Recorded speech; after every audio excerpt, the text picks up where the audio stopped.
Bona vesprada a tots i totes, benvinguts, benvingudes a una nova conferència de l'Aula d'Història y Memoria Democrática.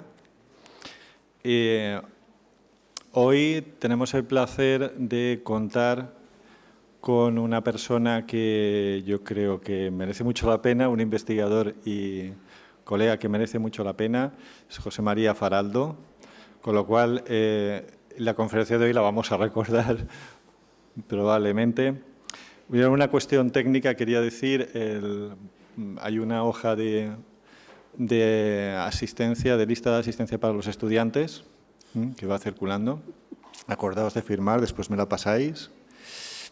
Bien, decía que es para nosotros, para el Aula de Historia y Memoria Democrática, un placer, un honor recibir hoy a José María Faraldo, que, bueno, no se nos escapará que en este momento, bueno, le agradecemos especialmente que esté aquí, por su amabilidad, por su afinidad, porque en este momento está solicitadísimo y doy fe de ello, porque hasta hace 2 minutos estaba hablando con medios de comunicación, os podéis imaginar, a raíz de todo lo que está sucediendo en Ucrania, con Rusia, etcétera.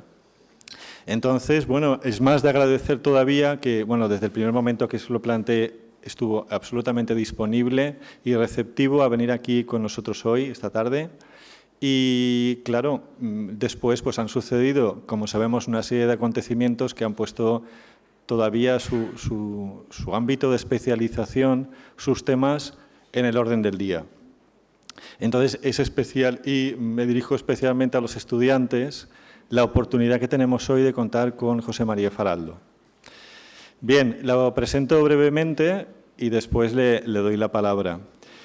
José María Faraldo es profesor titular de Historia Contemporánea de la Universidad Complutense de Madrid y es uno de los historiadores españoles que más ha estudiado los archivos y el pasado reciente de Europa Central y Europa del Este.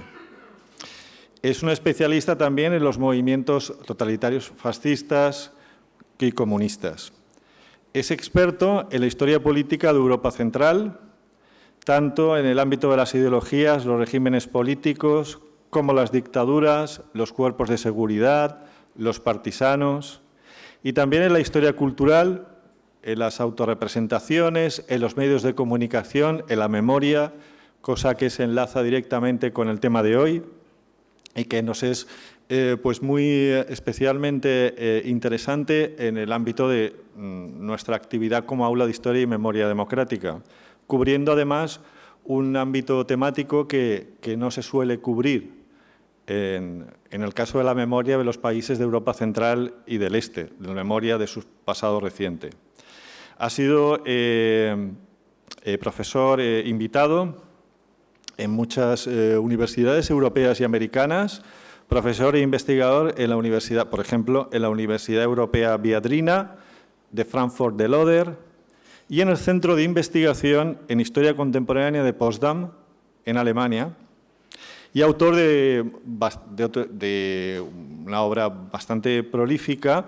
Entre otros libros, podemos recomendar del 2011, La Europa clandestina, Resistencia a las ocupaciones nazi y soviética, 1938-1948, La Revolución Rusa, Historia y Memoria, publicada por Alianza Editorial también, en 2017, Las redes del terror, las policías secretas comunistas y su legado, en Galaxia Gutenberg, en el 2018, El nacionalismo ruso moderno, en Editorial Báltica, 2020, y su último libro, que acaba de salir ahora, que estábamos comentando, es también publicado en Alianza Editorial, ahora en 2022, Contra Hitler y Stalin, la resistencia en Europa 1936-1956.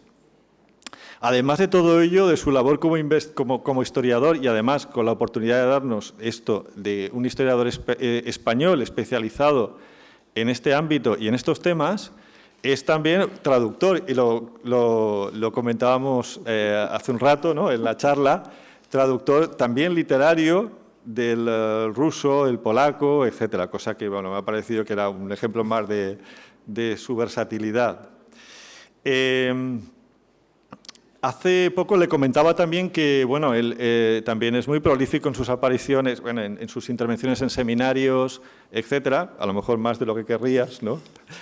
Le comentaba que hace poco, relativamente poco, en la Universidad de Valladolid, en un seminario transmitido online, una webinar, habló sobre historizar la vida cotidiana en el comunismo, posibilidades y metodologías. Me pareció muy interesante y además enlazaba también con la historia de la vida cotidiana y aspectos que, bueno, que a nosotros también nos interesan especialmente. Bueno, pues sin más, pues agradecerte especialmente, digo, que hayas sacado tiempo para poder venir en este momento y contar contigo, que para nosotros es un placer. Muchas gracias. Bueno, muchas gracias a vosotros. La verdad es que siempre vengo a Valencia con mucho gusto y siempre que me invitáis, pues vengo. Me estaba acordando cuando estabas comentando los libros y me acordaba de que el de las redes del terror, que es el libro, digamos, sobre las policías secretas, una de las primeras veces que presenté en España el trabajo sobre eso fue precisamente aquí, en el seminario con Aurora Bosch y Ana. Estuvimos, o sea, es que ya ni me acuerdo del tiempo que hace, pero fue cuando me volví de Alemania, de las primeras cosas que hice fue esa charla sobre el proyecto todavía en ciernes de las policías secretas comunistas, que bueno, pues terminó en ese libro. Así que, como veis, vengo aquí siempre a hablar de cosas que me gustan y con vosotros. Lo dicho, muchas gracias y además encantado de trabajar con vosotros, colaborar con este aula de la memoria, que me parece un proyecto maravilloso y todo lo que pueda hacer de verdad es poco por echaros una mano y colaborar, desde luego. Bueno, cuando me invitasteis, la verdad es que el mundo era completamente distinto al que es ahora. Cuando me invitasteis yo pensé que iba, bueno, pues lo que más o menos he preparado, dar una charla un poco pues, académica, podríamos decir, sin exagerar, ¿no?, para no aburrir, ¿no?, sobre un tema que llevo también muchos años trabajando y que me ha interesado mucho, pues que es las memorias del comunismo. Bueno, pues me comentabas que estaba hace unos minutos haciendo una videollamada con un periodista del País que está preparando un reportaje, que me estaba preguntando sobre un símbolo. Supongo que en estos días habrán visto ustedes esa Z que aparece en los tanques invasores, los invasores rusos sobre Ucrania, que nadie sabe muy bien dónde ha salido, porque se ha acabado por convertir en una especie de nueva cruz gamada, podríamos decir, del símbolo de unos invasores sobre un territorio que ahora mismo, bueno, pues en Rusia lo están vendiendo camisetas de esos incluso y tazas con la Z. Y me preguntaban acerca de ese símbolo, de dónde había salido, y bueno, pues hay mucha polémica. Lo único que sabemos es que evidentemente es un símbolo hacia afuera, porque es una letra que no existe en el alfabeto cirílico, efectivamente lo que quieren es mostrar fuera algo. Es un sustituto clarísimo de la hoz y el martillo. Es un sustituto clarísimo de la estrella roja. Por fin han encontrado un símbolo que les permite alejarse de la idea del comunismo y, bueno, pues mostrar a dónde van. El periodista me mostraba un vídeo que ha colgado el Ministerio de Defensa ruso, el que se ve a unos jóvenes musculosos con una camiseta negra con la Z y detrás un mar de banderas. No podía ser más fascista la imagen. Y sin embargo, bueno, pues ahí la tenemos. Es decir, todo esto que yo les voy a contar ahora, que en general yo me he referido, y ahora lo explicaré por qué, más que nada a Europa Central, más que a Rusia, tiene un sentido investigarlo y tiene un sentido hablar de ello, porque es que llega hasta ahora mismo, lo estamos viendo.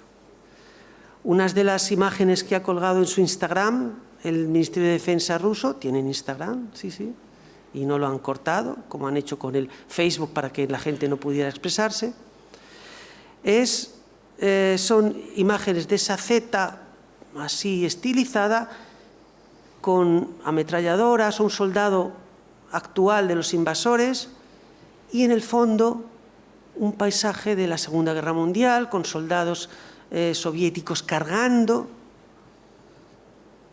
Es algo que te pone los pelos de punta, pero que entra dentro de lleno de lo que yo voy a contar un poco aquí, que es el intento de utilizar el pasado para explicar el presente, para influir en el presente y para dirigir el presente hacia territorios, podríamos decir, políticos, militares en este caso, que se pretenden.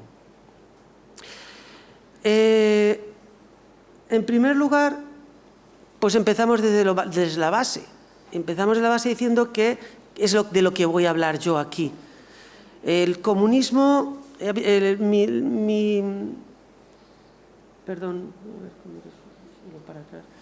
el título de mi ponencia o de mi charla con vosotros, con ustedes, es el recuerdo del comunismo en Rusia y Europa Central. Pero claro, ¿qué es el comunismo, no? Tendríamos que saber primero qué es el comunismo. Y es que el comunismo es muchas cosas. El comunismo son unas escuelas filosóficas, políticas, que tienen toda una tradición, alguna muy antigua, dependiendo del tipo de filósofo que las aplique. Podemos hablar hasta de Platón, hay gente que habla de Platón, gente que se reduce al siglo XVIII y XIX. Se habla luego del comunismo en el sentido bolchevique, pero digamos en el sentido filosófico. Bueno, eso es legítimo, pero no es de lo que voy a hablar yo aquí. El comunismo fue un movimiento político transnacional surgido de la Revolución Rusa de 1917. Es como lo entendemos comúnmente cuando hablamos de comunismo, ¿no? Cuando el otro día un personaje en el Congreso, no sé el Congreso exactamente, pero en el Senado, gritaba diciendo que el comunismo lo era todo, había comunista, era el que mató de ETA, que mató a mi padre, comunista era no sé qué, todo era comunismo. Bueno, pues creo que se refiere a esto. Se refiere a un movimiento político que surge con los bolcheviques en el 17 y del que yo no voy a hablar exactamente ahora mismo, porque no voy a hablar del recuerdo del comunismo en el sentido político, porque eso podemos hablar de muchas cosas, incluso qué era el comunismo en España y demás. No es ese recuerdo el que voy a hablar yo. Yo voy a hablar del recuerdo del comunismo en su tercera acepción. La de estados fundados a partir de 1917, sí, en ese momento, que he mencionado antes, pero como estados y como algo que tiene que ver con unos estados que han dejado un pozo. Estamos en un aula de la memoria y me quiero centrar precisamente en el recuerdo doloroso de la represión de unos estados sobre sus habitantes o sobre otros. No voy a hablar, repito, ni de la escuela filosófica, ni siquiera de ese movimiento transnacional que fue el comunismo, sino de lo que esos estados les hicieron a su gente, para que nos aclaremos. ¿Cuál es el legado de estos países? Pues el legado es muy amplio. Evidentemente, lo que llamamos comunismo en todos estos países, en la Unión Soviética, ahora Rusia, Ucrania y demás, es enorme, es muy diverso, es en algunos casos mayor, otros casos menor. ¿Qué es lo que, digamos, me interesa a mí o que creo que es lo que es también parte importante, fundamental de ese recuerdo? Bueno, pues por supuesto la violencia de la ingeniería social, que fue uno de los elementos constitutivos de ese sistema, las deportaciones, los campos de trabajo, los campos de concentración, las grandes masacres. Luego hubo una violencia también, un legado de la violencia de la represión, que sobre todo tiene dos aspectos a mi juicio. Uno es la persecución de la guerrilla, que es muy importante para entender algunas cosas que vamos a hablar ahora después, la guerrilla anticomunista que surge después de, en este caso, 1945, pero bueno, pues también podríamos hablar, para el caso de Rusia, de el recuerdo de los ejércitos blancos, de los ejércitos anarquistas, los verdes, de los ejércitos que se enfrentaron a los comunistas y perdieron. Y por otro lado está el recuerdo, el legado de la policía secreta. Una de las características principales de los países que llamamos de socialismo de Estado, como he dicho yo ahí, del comunismo, es el hecho de que tuvieron una policía secreta excepcionalmente importante. Era un pilar de su gobierno, no era un aparato de represión sin más, era una parte importante de la construcción de su ingeniería social, que era lo que justificaba el comunismo. Las dictaduras comunistas se justificaban como dictaduras porque lo que querían era, a través de esa dictadura, cambiar el mundo. En ese sentido, las propias policías secretas no eran solamente algo que servía para reprimir, como en muchos otros sistemas. También los sistemas democráticos tienen policías secretas y reprimen determinados tipos de delincuentes o delitos. La policía secreta, en este caso, no era solamente eso, sino que ayudaba también a construir, se suponía, ese mundo mejor que en algún momento habría de llegar. El legado también está en la economía.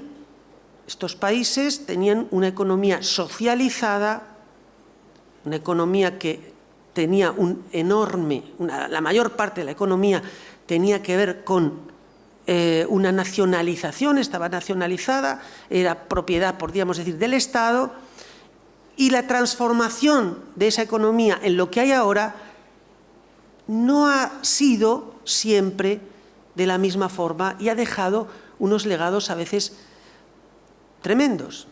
De hecho, el círculo que hoy gobierna Rusia proviene efectivamente de la forma en que se produjo la desamortización, podríamos llamarlo así, de las economías comunistas. Eso hay que tenerlo en cuenta. La forma en que hoy día tienen muchas de estas sociedades, las economías de estas sociedades, tienen que ver con la forma en que ese legado todavía perdura o en la forma en que ese legado ha influido en la transformación económica de esos países.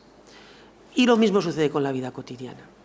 Hay aspectos de la vida cotidiana que todavía hoy tienen, imagínense, 30 años después del fin de la caída del muro y del fin del comunismo en la mayor parte de Europa, siguen teniendo cierto peso. Lo vemos todavía hoy en el conflicto entre Rusia y Ucrania. Y por supuesto, y eso es muy importante, hay un legado básico sobre la cultura política. Eso que podríamos comparar perfectamente con el legado franquista sobre la cultura política española, el hecho de que hay determinados aspectos en la democracia española que no funcionan, sigue teniendo que ver tantos años después con el peso todavía de la dictadura, pues efectivamente en estos países sucede algo similar. Las formas que ha adoptado la democracia en estos países en los que ha habido democracia, no en todos lo ha habido, pero tiene un peso enorme en su cultura política todavía, aspectos que tienen que ver con la dictadura. Hay una gran diferencia también regional en todo esto. Entre los legados hay una diferencia, especialmente entre la Unión Soviética y otros países del este. Explicaré por qué. Perdón, he dicho la Unión Soviética, yo me referiría ahora a Rusia, aunque el legado es el de la Unión Soviética, porque Rusia, conscientemente, durante la época de Putin, ha asumido el legado de la Unión Soviética, lo que no fue antes. Los 10 años de democracia rusa entre el 91 y el 2000 es un momento en el que se intentan alejar de la Unión Soviética, aunque la Rusia se asumirá las cargas de las cargas, digamos, de derecho internacional de la Unión Soviética, eso es claro. Rusia es el depositario del derecho internacional de la Unión Soviética, de los tratados y de todas sus deudas, podríamos decir, incluso las deudas económicas que tenía la Unión Soviética. Sin embargo, durante años no quisieron asumir la deuda, diríamos, o el legado de la Unión Soviética, y eso va a empezar a pasar a partir del año 2000 con Vladimir Putin, en el que se va a empezar a identificar Rusia con la Unión Soviética. Que no olvidemos que no es lo mismo, eso es muy importante entenderlo. En otros países del este tenían la posibilidad de hacer otra cosa, y es que tenían la posibilidad, que es lo que hicieron muchos, de decir, uy, eran estos los rusos los que nos invadieron, los rusos, no los soviéticos, los rusos, y nosotros ya no tenemos nada que ver con eso. Nos hemos liberado y ahora somos otra cosa, hemos vuelto a nuestro ser natural. Esa diferencia en la asunción de los legados es también la diferencia en la que luego vamos a tener para entender la revisión del pasado, para entender cómo se ha entendido el legado y la memoria de toda esa violencia que hemos dicho que se ejerció durante la época de las dictaduras comunistas. De hecho, hay muchos más legados, aparte del de la dictadura. Esto que pongo aquí, que he puesto aquí, este mapa, es un mapa de Polonia y de Alemania, y sobre Polonia están sobrepuestas las fronteras de lo que fue la Alemania antes de la Segunda Guerra Mundial. En realidad, antes de la Primera Guerra Mundial, aquí. Es un mapa del voto. En unas elecciones, no recuerdo ahora mismo qué, pero en los últimos años se ha mantenido bastante estable. La zona que ve en naranja es la zona que vota, podríamos decir, entre comillas, progresista. Y la zona azul, de la que sobresale Varsovia, que vota de otra manera, es la zona que podríamos decir conservadora. Bueno, todo esto tiene mucho que ver con las particiones del país, con el hecho de que esa parte que ahora vemos naranja, ahora es parte de Polonia, pero antes era parte de Alemania. Tiene que ver con millones de personas que fueron expulsadas de sus lugares de origen, con personas que fueron expulsadas de Ucrania y llegaron a Polonia, bueno, con una enorme transformación social, una gigantesca transformación social que tuvo lugar no hace tanto tiempo. ¿Por qué? En finales de los años 40 todavía, bueno, puede que algunos de los que estén aquí sentados hayan nacido en esa época y puedan perfectamente, incluso algunos, recordar eso. Esto es para añadirle complejidad al legado. Tenemos que pensar que no solamente se trata de un legado, digamos, de la dictadura en sí, sino también de otros aspectos que van unidos, aparte de aspectos históricos mucho más complejos.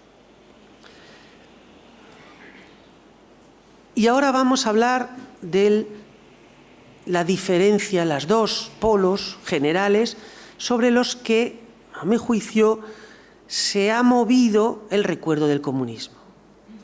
Generalmente ha habido dos formas de mirar al pasado comunista.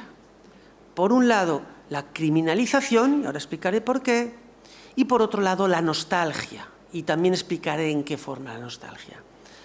No olvidemos que eso se produce en un contexto de transición. El recuerdo del comunismo, la memoria del comunismo, tiene lugar en un contexto de una transición brutal, una transición que es a la vez económica, sobre todo económica, del socialismo al capitalismo. No olviden que en el caso de muchos países europeos, apenas 40 años atrás, habían hecho una transición del capitalismo o del fascismo al comunismo, y ahora pasaban del socialismo al capitalismo. Y a la vez era una transición social, en un momento, los años 80, 90, en los que también Occidente se transformaba a sí mismo, en el que empezaba un tiempo nuevo también, en el que la cibernetización, en el que los ordenadores, en el que había toda una serie de aspectos nuevos en la sociedad, y precisamente en parte esa transformación también en el resto del mundo impulsó esa transformación. Es decir, es un momento de transición muy complicado. Al mismo tiempo, cuando se hunden estos sistemas, en ese momento de transición, el hecho de haber perdido las referencias, porque ya no se puede pensar en el comunismo, ya no ofrece nada, ya no hay futuro en el comunismo, tampoco parece haberlo, digamos, en esa transición no se sabe muy bien qué haber, entonces hay un cierto reflujo y estos países, muchos de estos países empiezan a ver en el periodo de entreguerras como una edad de oro. Una edad de oro en la que, bueno, pues funcionaban las cosas antes de la invasión. La invasión primero nazi y luego la invasión soviética. Claro, algunos de estos países, en el periodo de entreguerras, muchos de ellos fueron dictaduras.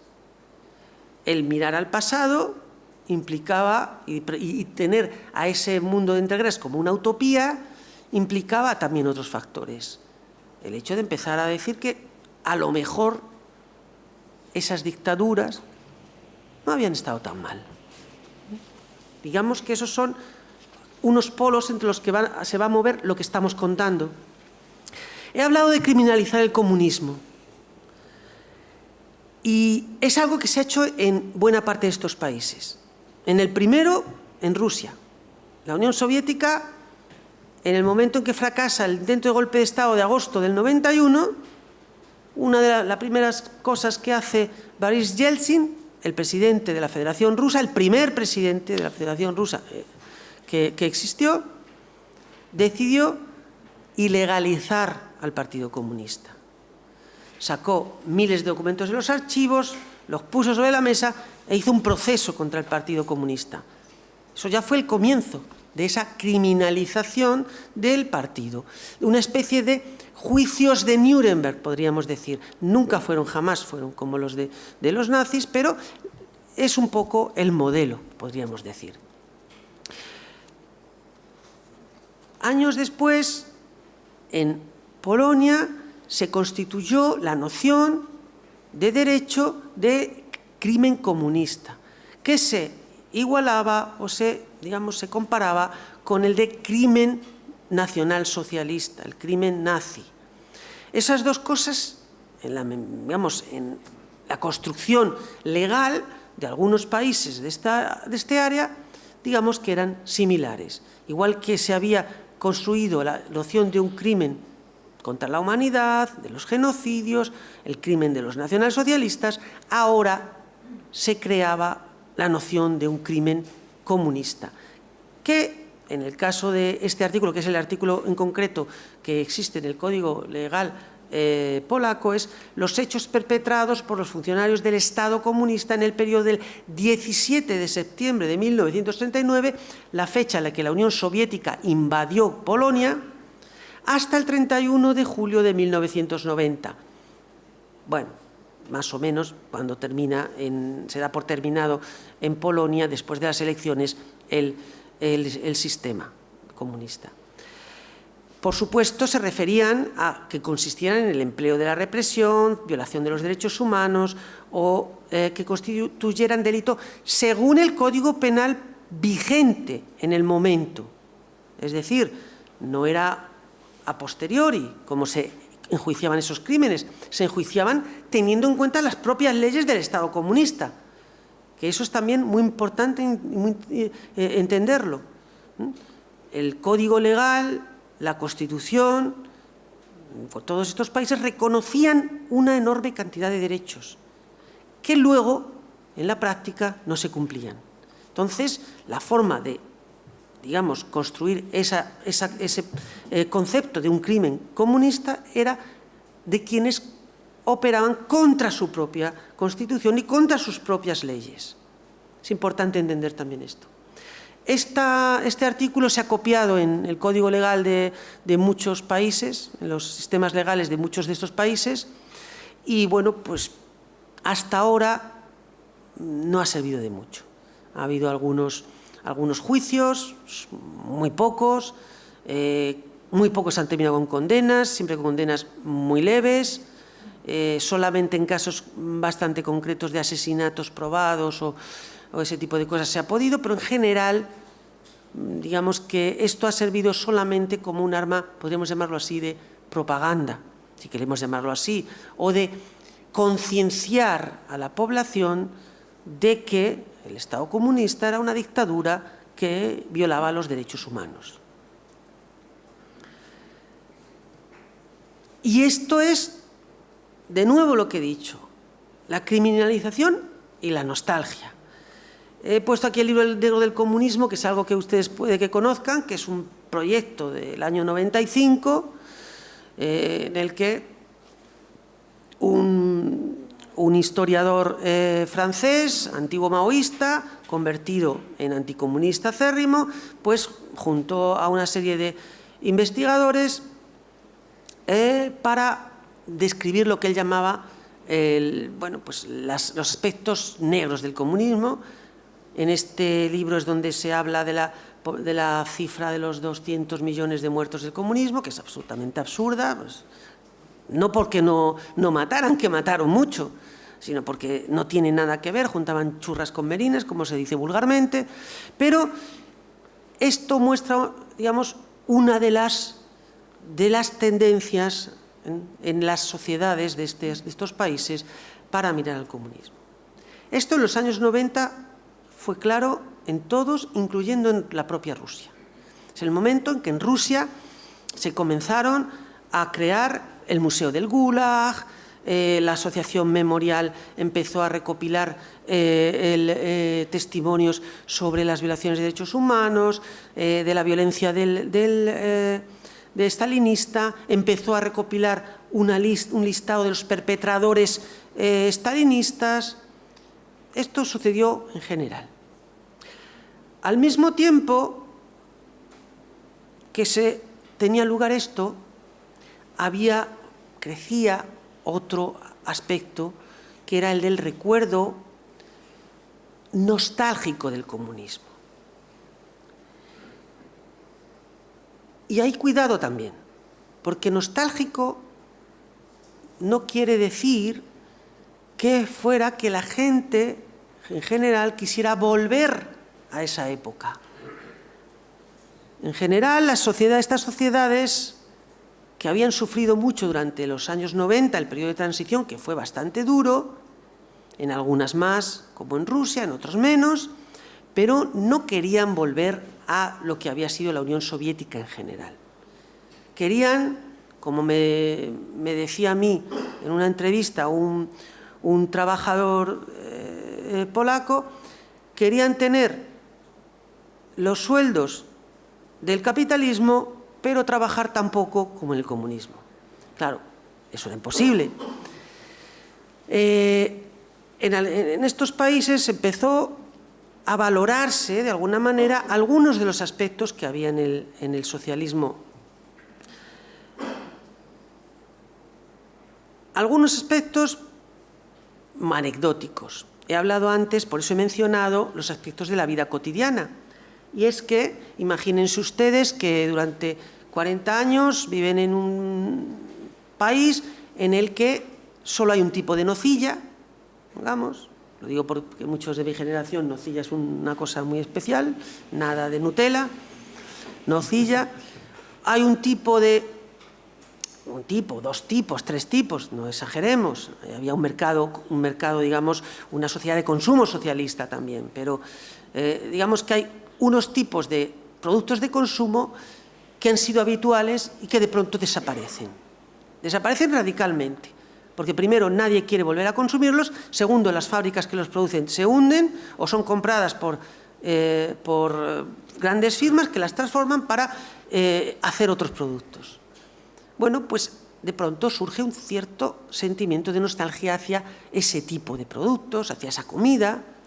No sé si ustedes han visto esa película que se llama Goodbye Lenin, que es muy divertida, es muy interesante. Pues recordarán que el chico que intenta conseguir que su madre crea que sigue viviendo en la República Democrática Alemana, se pone a buscar en la basura a ver si encuentra, y los encuentra, unos frascos de unos pepinillos que eran muy famosos, eran los únicos, claro, los únicos buenos, quiero decir, había más variedades, de la República Democrática Alemana, efectivamente. Entonces, pues eso la gente empieza a valorarlo. Y de hecho, empiezan a volver a producirse esos productos. Y la gente quiere volver a comer esos productos. He puesto aquí el Rotkäppchen, Caperucita Roja, que además ese con el nombre que ya era anterior, no lo pusieron los comunistas, pero bueno, tiene algo que ver también. No olviden que Franco puso Caperucita Naranja, me parece recordar, algo así, a Caperucita Roja, por lo menos en los primeros años de la posguerra. Bueno, pues el Rotkäppchen era el sekt, o sea, el cava más famoso y más... Pero la gente prefería a los extranjeros siempre, si podían, en la RDA. Pero cuando se acabó la RDA, sucedió lo contrario. Estaban hartos de lo extranjero y querían que esto... Entonces tuvo un éxito tremendo, se expandió y ahora mismo Rotkäppchen lo pueden encontrar en cualquier sitio de Alemania, no solo en la zona del este. Se ha convertido en algo podríamos decir, sistémico. Pero en general es en la zona oriental donde todavía hoy se producen determinados productos que eran de la RDA y que se consumen allí porque pertenecen. Eso ha pasado con productos de consumo, ha pasado con la literatura, por ejemplo, la literatura para niños en el este, todavía hoy se regalan muchos libros para niños rusos, de autores rusos, porque todavía tienen, digamos, esa tradición, podríamos llamarlo así.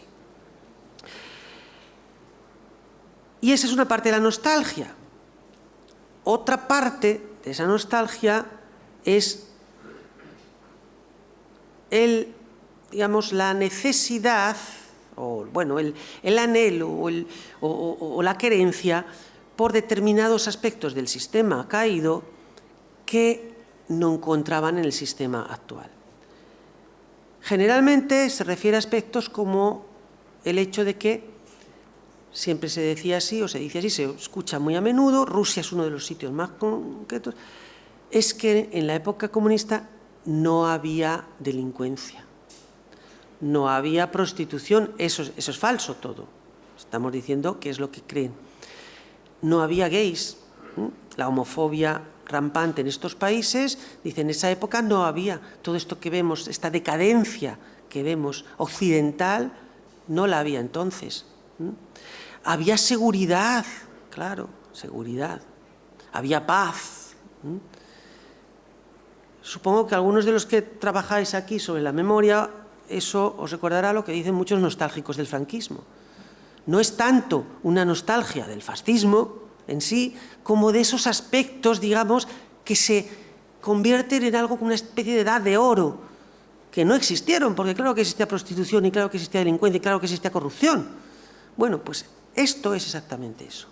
Buena parte de la nostalgia por el pasado comunista no es por el hecho de que existieran industrias nacionalizadas, porque hubiera una seguridad social más o menos amplia, de que hubiera, bueno, pues una cierta igualdad, sino de aspectos de ese tipo. Aspectos, podríamos decir, bueno, pues que nosotros veríamos negativos, podríamos decir muchas veces, pero que para ellos se valoran más en un tiempo de turbulencia, como ha sido la transición y el periodo posterior. De hecho, buena parte de los movimientos nacionalistas y de derechas de estos países, especialmente en países como Hungría o como Polonia, tienen unas raíces claramente en la época anterior. de hecho con nombres y apellidos. Algunos de los que han impulsado el partido, digamos, ultraderechista que gobierna hoy, algunos de la coalición que gobierna hoy en Polonia, son gente que estaban en la policía secreta comunista o que estaban en alguno de esas asociaciones de una especie de sociedad civil cooptada por el Estado que existían en Polonia y que eran ultracatólicos dentro del comunismo. No olviden, en la Polonia comunista había diputados católicos en el Parlamento que eran permitidos por el Estado porque, bueno, de alguna manera el nacionalismo de estos diputados tenía mucho que ver con el nacionalismo que querían los comunistas como una especie de recambio de su idea de revolución que no llegaba a buen puerto nunca. En ese sentido, ven lo que estoy comentando, hay un legado del pasado que es mucho más profundo de lo que parece y que no tiene que ver con el hecho de que haya neocomunistas o nostálgicos del comunismo, sino con cosas de ese aspecto. Incluso quizás sea lo más claro. Buena parte del nacionalismo que existe ahora se construyó entonces, incluso en sus aspectos más simbólicos. Pues en la Unión Soviética, buena parte de la alabanza de lo ruso que surge en los años 60 y 70, sobre todo en los 70, acaba por llegar a lo que tenemos hoy día en el círculo de Vladimir Putin y quienes les apoyan. Voy a hablar un poco, pero muy poco, de, bueno, pues hay unos instrumentos de gestión de ese legado, ha habido una judicialización que solamente en algunos países ha tenido un cierto éxito, como en Alemania, que ha habido algunos juicios, pero que no han llegado a demasiado buen puerto. No ha habido un Nuremberg de los comunistas. Ha habido lustración, que los llaman así. Son políticas en estos países que significaban que a quien había sido parte de la policía secreta o confidente de la policía secreta, pues ha habido diversas formas de castigo, podríamos llamar. Algunos ha sido inhabilitación política, otros no podían ser funcionarios. En algún otro país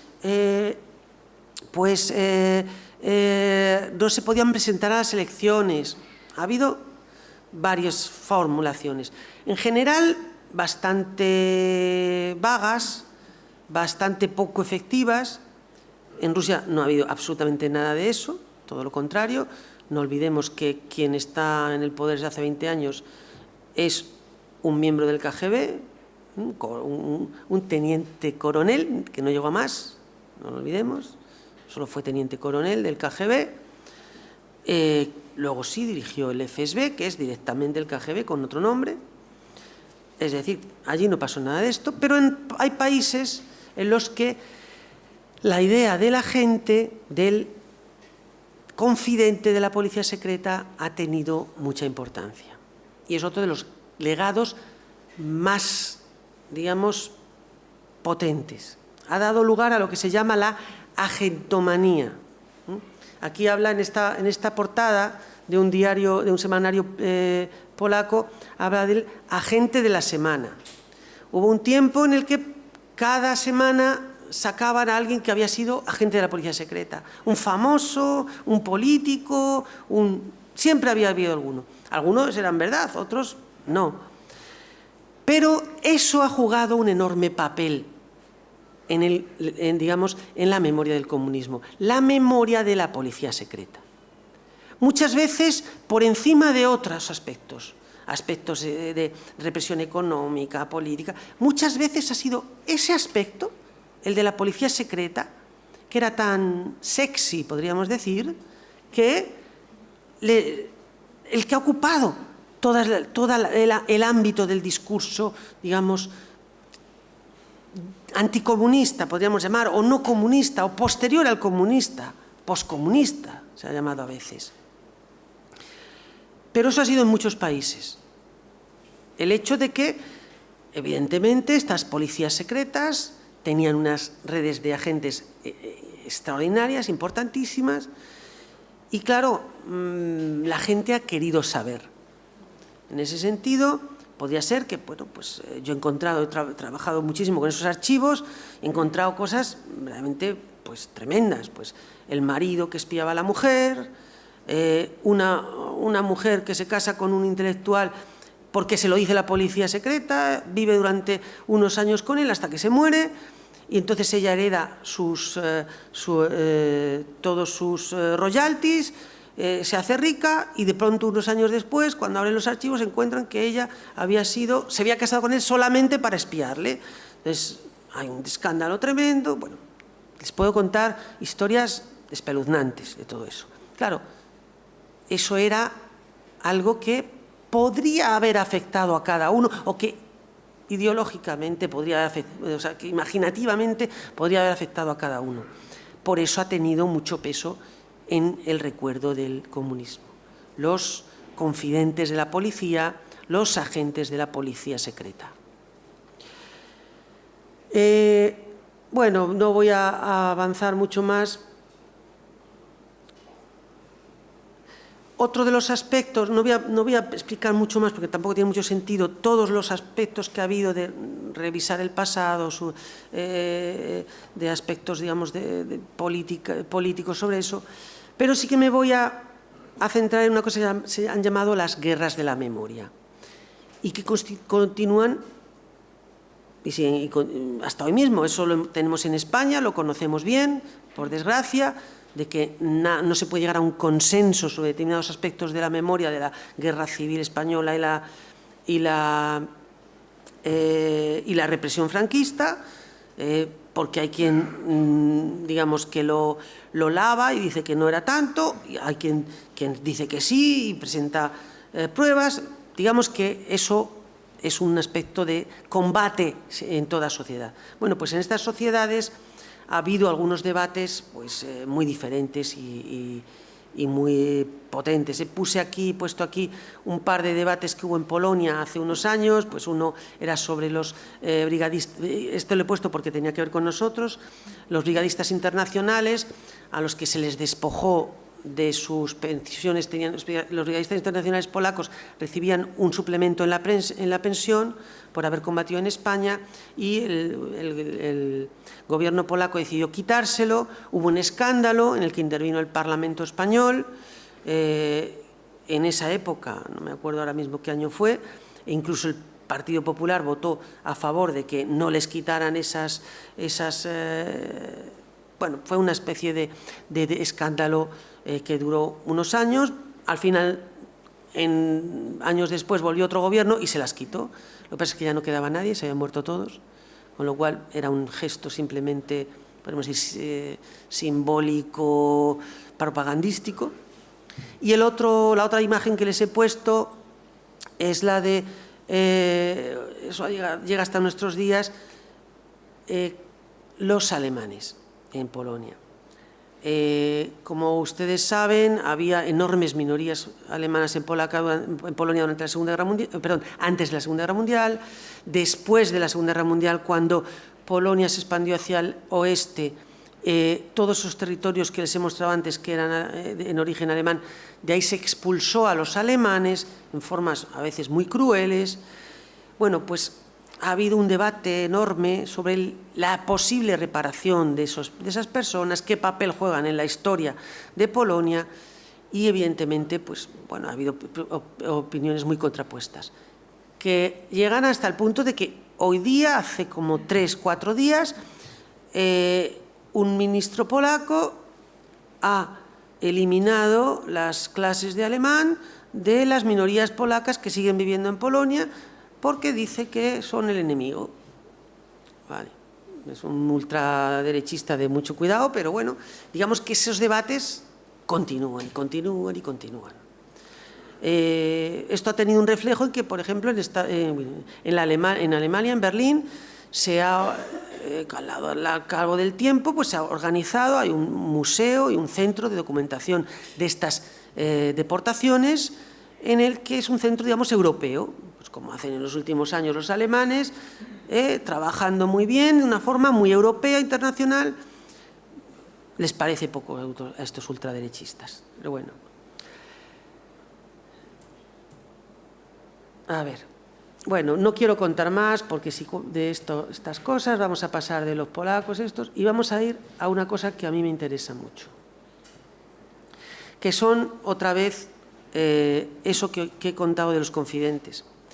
Y es que si los confidentes de la policía tienen un enorme peso en digamos, esto que pasó después, en el postcomunismo, el gran problema es saber qué es un confidente o qué fue un confidente. Hace unos años, Milan Kundera, uno de los escritores más conocidos de la República Checa, un gran disidente del comunismo que huyó después del 68 a París y de allí ha publicado sus mejores obras, fue acusado diciendo que en la época stalinista había denunciado a un amigo suyo cuando eran estudiantes. No está muy claro si es verdad, no está muy claro si era ese Milan Kundera el mismo, no está muy claro. En cualquier caso, también fue un chaval que tenía 18 o 20 años, en una época stalinista, pues no creo que no cabría, ninguno de nosotros seríamos capaces de juzgarlo. Sin embargo, eso ha servido para, digamos, destruir o deformar su imagen en la sociedad checa, de forma bastante, diríamos, consciente. Podríamos hablar mucho rato sobre quién lo ha hecho, por qué, pero para que vean un poco eso. Otra cosa que pongo, este arzobispo de Varsovia, esto es una brutalidad, fue consagrado como primado de Polonia por el Papa, todavía era Juan Carlos, perdón, lo junto a los dos, no sé por qué. Juan Pablo II, justo poco antes de morir, si no recuerdo mal, pero resulta que le descubrieron, nada más eso nombrarlo, que había sido confidente durante muchos años. Las iglesias, especialmente la iglesia ortodoxa rusa, estaba completamente en manos del KGB. La iglesia ortodoxa rusa fue un instrumento del KGB, lo es ahora de Putin, o sea que su cercanía al Estado es tal que no se puede ni pensar. Pero la iglesia católica se pensaba que había estado combatiendo el comunismo y tal. Bueno, se han encontrado muchísimos datos de que eso no era cierto, de que, bueno, pues una persona muy cercana a Juan Pablo II estuvo toda su vida informando de él. Bueno, pues este arzobispo entró en la catedral de Polonia, le consagraron primado de Polonia, de catedral de Varsovia, le consagraron primado de Polonia e inmediatamente, literalmente inmediatamente, renunció al cargo, porque era un confidente probado. Y el último caso que les pongo, para que lo vean un poco, es el de Lech Wałęsa. Uy, me he comido una A y he puesto una L normal, vale, muy mal. Que fue, como ustedes saben o conocerán, quizá los más jóvenes ya no tanto, uno de los grandes disidentes del bloque del Este, un sindicalista que combatió al comunismo durante muchos años, que fue el que consiguió, fue la cara visible de Solidaridad, el sindicato más importante que surgió en oposición al Estado en Europa del Este, un sindicato que en unos pocos meses consiguió tener 10 millones de afiliados en un lugar en el que no se permitían sindicatos libres, que estaban perseguidos. Es una verdadera hazaña de resistencia obrera. Bueno, pues resulta que desde hace muchos años se hablaba de que él había sido confidente de la policía. Efectivamente, se encontraron papeles de que había sido confidente muy al principio de su carrera, en los años 70, cuando era un pobre hombre con unos niños recién nacidos y el Estado acababa de aplastar la huelga obrera en la que él había participado. Bueno, la historia es todavía más larga porque eso ha conseguido, digamos, destruir por completo su imagen en Polonia. Fue presidente, el primer presidente, digamos, elegido en libertad y demás. Bueno, pues es una gran figura, pero todavía tuvo más cola la cosa, porque hace 4 o 5 años murió el último director de la Policía Secreta polaca, comunista, y su viuda apareció en un instituto que guarda los archivos del comunismo para intentar venderle al director los papeles de Wałęsa, muchos más de los que se conocían, que demostraban claramente que había sido, de verdad, confidente. Por supuesto, esta señora la detuvieron, fueron a buscar, encontraron allí en la casa de este hombre no sé cuántos, de todo un montón de gente. Rebobino. En cualquier caso, esto ha sido un problema que podríamos decir mucho mayor. He estado contando el legado del comunismo, digamos, como algo estructural que ha tenido que ver con aspectos de la economía, de la política y demás, de la sociedad, y con aspectos de lo que llamaríamos, podríamos llamar justicia retributiva, es decir, a quién le hacemos pagar el sufrimiento. Pero fíjense que eso no es tan sencillo, porque como muestra estos ejemplos, es muy difícil juzgar quién ha sido traidor, Milán Kundera. Es muy difícil juzgar si fue peor que Wałęsa cuando era joven delatara a muchos amigos suyos, a algunos amigos suyos, si luego fue la cara visible de un movimiento que fue capaz de derribar el comunismo o derribar la dictadura, digámoslo así, para que nos entendamos mejor. Es muy complicado, es muy complejo, y es que, en definitiva, es así. El legado del comunismo es mucho más complejo en estos países de lo que nos parece. No se refiere, como he dicho, solamente a gente neocomunista que quiere volver al pasado, no se refiere solamente a ultraderecha que es anticomunista. En realidad todo está mezclado. Y cosas que desde aquí nos pueden parecer muy claras, no lo son tanto. He comenzado esta charla hablándoles de esa Z que utiliza el invasor ruso sobre Ucrania. No es claramente, les he dicho, un intento de alejarse de la hoz y el martillo y la estrella de 5 puntas, la estrella roja, efectivamente. Pero eso no quiere decir que no haya tampoco un peso de esa cultura política, de esa cultura militarista que tuvo esa Unión Soviética, esa cosa que podríamos llamar comunismo, aunque en realidad, por eso mismo he distinguido muy bien esos tres estratos. Llamar a esto comunismo, pues es un insulto a toda la gente antifranquista que en España luchó durante años y que no se pensaba ni le interesaba qué sucedía en aquellos territorios lejanos. La mayor parte de ellos consideraban algo muy ajeno. Muchas gracias y, bueno, si quieren podemos charlar ahora un poco sobre todo esto.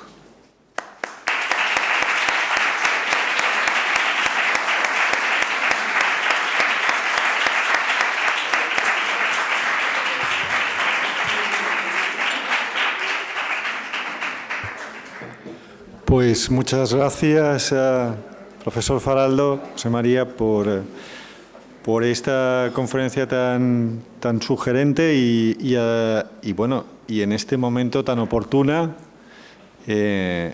como en este momento que vivimos. Supongo que habrá muchas cuestiones que queráis plantear. Vamos a abrir un turno de preguntas. Yo me estaba preguntando y te quería plantear... Espera, póntelo más cerca que se te oye. Sí, perdona. Quería preguntarte ¿de dónde crees que surgen estos nuevos movimientos neocomunistas y por qué en tiempos como los que estamos viviendo a día de hoy, partidos como UGT y comisiones obreras están cogiendo cada vez más fuerza? Bueno, me preguntan unas cosas. Hombre, yo no sé si UGT y comisiones están cogiendo más fuerza. Ojalá, pobrecillos, ¿no? Porque el sindicalismo, digamos, de clases lleva tiempo de capa caída. Es verdad que tenemos, podríamos decir, la suerte de que en el gobierno hay una ministra de Trabajo que sabe, consensuar muy bien con los sindicatos. Supongo que eso tendrá que ver, pero vamos, eso no es mi especialidad. Yo te puedo hablar de eso como ciudadano, no como especialista. De lo de los movimientos neocomunistas, pues te puedo decir que, aunque siguen siendo, y yo creo que van a seguir siendo, minoritarios extremadamente, porque hay un cierto número, pues esta gente de Frente Obrero, cosas así, que son una especie de neostalinistas, nacionalistas, una cosa muy rara. Y creo que, bueno, pues la desesperación del cambio. Estamos en una época de una transición tremenda. Como he dicho antes, desde hace 2 semanas hemos entrado en una nueva época histórica, totalmente. O sea, si lleváis ya 3 años en momentos históricos, lo siento por los chavales, pero bueno, pero esto sí que de verdad que lo es. O sea, sí, estamos ya en otro momento, ya hemos pasado a otra pantalla. Los esquemas mentales que teníamos de la Guerra Fría, que todavía veníamos arrastrando, ya nos sirven. Tenemos que volver a replantearlo, a pensarlo. Bueno, pues como cuando de pronto Mussolini llegó a Roma y de pronto dijeron, ¿qué pasa aquí? ¿Qué es esto? ¿Esto de dónde ha salido? O cuando de pronto se crea hace exactamente 100 años la Unión Soviética. ¿De dónde ha salido todo esto? Bueno, pues nos pasa eso. Ahora estamos en otra pantalla.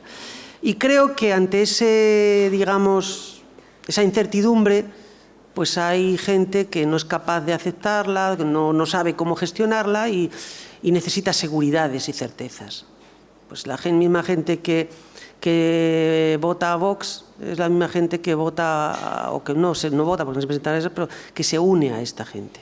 Digamos que es gente que necesita de certezas, ¿no?, en una época como la que vivimos.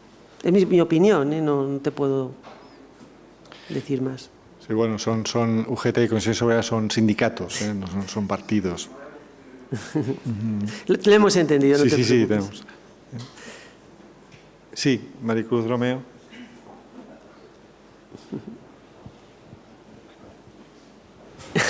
Aprovechando que has enlazado la conferencia con la situación actual, ¿podrías desarrollar más lo que has comentado de que Putin ha asumido el legado de la Unión de las Repúblicas Socialistas Soviéticas por primera vez?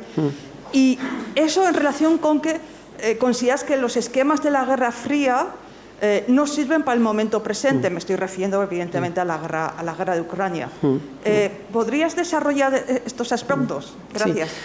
Bueno, en cuanto a lo de Putin es clarísimo. Una de las primeras cosas que hizo Putin cuando llegó a ser presidente es restaurar el himno de la Unión Soviética. Me cambió el título, o sea, algunas palabras. Es muy interesante porque el himno de la Unión Soviética ha tenido ciertos cambios. En primer lugar, fue el himno de la primitiva Unión Soviética, era la internacional, se habló incluso la marsellesa al principio del todo. Y bueno, en la época stalinista crearon un himno que lo escribió un poeta, Mikhalkov, que todavía estaba vivo cuando Putin cambió el himno, y que fue él mismo el que cambió las letras del himno, la letra del himno. Imaginaos. Recuperó eso, pero recuperó muchos otros aspectos del legado soviético. Clarísimamente, cuando en la época de Yeltsin, en los años 90, hubo un intento muy, muy claro de alejarse de lo que había sido la Unión Soviética, de recrear el zarismo incluso en la bandera tricolor, incluso en el escudo. El himno que puso Yeltsin era La vida por el zar, que era de una ópera de Glinka, que era unas cosas, digamos, muy zarista, nunca lo mejor dicho, haga la redundancia. Se hablaba digamos que se miraba al pasado zarista como a esa época de oro que yo hablaba del periodo de entreguerras para otros países. eso desaparece con Putin. No porque desprecie lo de los zares, lo va a asumir también, incluso la pompa zarista la va a asumir, pero la va a unir, digamos, o la unió a ese legado soviético clarísimamente, especialmente en algunos aspectos. Y es lo que he comentado, los aspectos, digamos, ¿cómo decirlo?, duros, o los aspectos de orden, eso sería mejor, los aspectos de orden del sistema soviético. Pues lo que he dicho, la homofobia, el que no había delincuencia, todos esos mitos, eran mitos, había delincuencia, por supuesto, y había prostitución, y había todo lo que dicen que no había, por supuesto que lo había. Asume todo eso y asume sobre todo, y eso es muy, muy importante hoy día en esto, el legado de la Segunda Guerra Mundial. De hecho, eso ya venía de antes, y es que a partir de los años 60, cuando la idea de la revolución ya no funciona, cuando 1917 ya es una fecha vacía, es cuando empiezan a recuperar, digamos, el heroísmo de la Segunda Guerra Mundial. Se empiezan a poner estatuas, a hacer monumentos, a recrear sitios, por todos lados. Y eso es lo que Putin también ha utilizado, o sea, ha recogido. Ha recogido y ha incrementado hasta niveles que es de sacralización absoluta. La Segunda Guerra Mundial está sacralizada hasta tal punto, imagínense ustedes, que una ley que se promulgó en agosto pasado pone hasta penas de cárcel para los historiadores que utilicen la comparación entre Hitler y Stalin, o sea, contra mí, por ejemplo, ¿vale? O sea, yo ya no puedo volver, ya lo sabía antes, pero ya no puedo volver a Rusia. Mientras esté Putin, ahí está.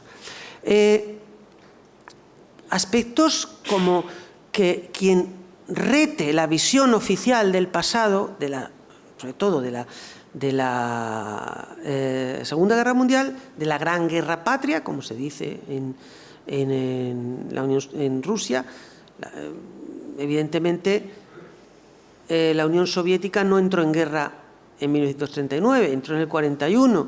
Lo que hizo en el 39 fue ocupar, como ha hecho ahora Rusia, ocupar Ucrania y ocupar Polonia y convertirlos en parte de sus territorios. Entró en ese momento, en el 41, y eso es otra guerra. No es la guerra de los occidentales, es la Gran Guerra Patria, la Gran Guerra. Y eso continúa hasta ahora, de tal modo que, como he comentado, algunas de las imágenes de Instagram del Ministerio de Defensa ruso ahora mismo son el tío vestido de verde con la Z aquí pintada, la metralleta, y detrás pues una carga, por ejemplo, en la Segunda Guerra Mundial. Eso es evidente que es extraordinariamente potente todavía.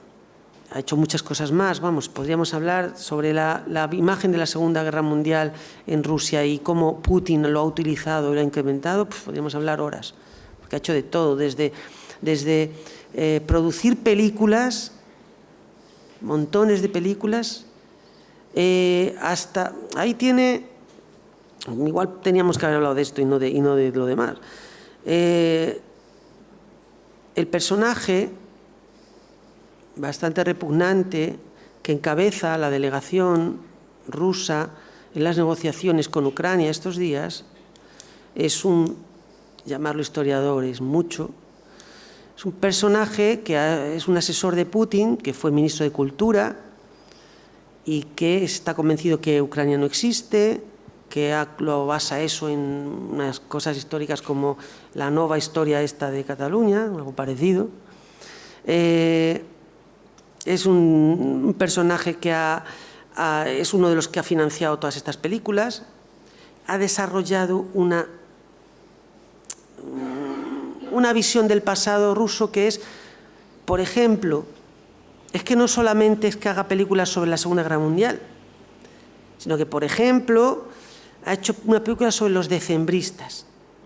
Los decembristas, para los más jóvenes, pues son los liberales rusos que cuando escuchan que Rafael Riego en España ha hecho una revolución contra el rey y proclama de nuevo la Constitución de 1812, pues deciden que ellos también lo quieren en Rusia, que van a acabar con el zar y van a crear un Estado liberal en Rusia. Y, por supuesto, se los cargan. Bueno, pues esos siempre en Rusia han sido héroes progresistas, que, vamos, en la época de la Unión Soviética, mitificados, pero no solo, han sido héroes de la democracia. Bueno, pues en esa película, como en otras cosas, una gran campaña que ha montado alrededor de esto, es justo lo contrario.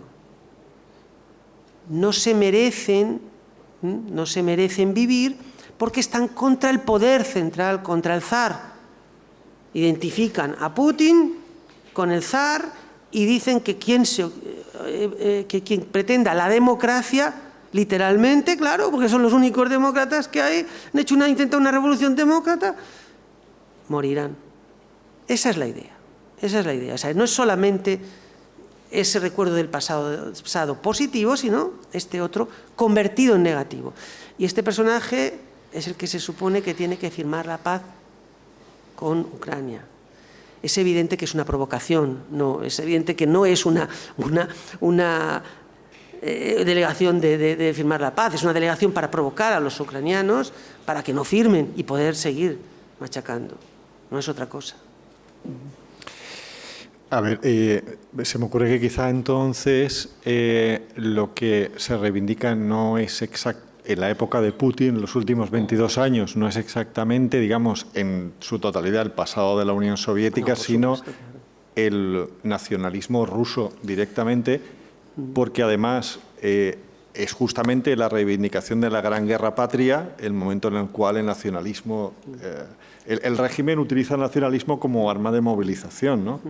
Además, hacen uso de los elementos simbólicos, comentabas tú, ¿no? Es decir, de los elementos más nacionalistas, más que reivindicar el comunismo de una manera general, sino aquellos elementos culturales, simbólicos, etcétera, y de memoria más. Vamos, yo no veo que haya empezado a nacionalizar y a abrir sofjoses y conjoses y demás, no, por supuesto. Claro. El capitalismo. De hecho, hay una famosa declaración de Putin cuando